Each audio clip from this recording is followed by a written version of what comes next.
They brought Godred home next day.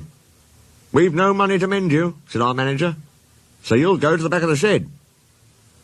As time went on, poor Godred got smaller and smaller, till nothing was left. What happened?" asked Duncan anxiously. "It's not nice to talk about," said Chaldee. "But what happened? Why isn't it nice?"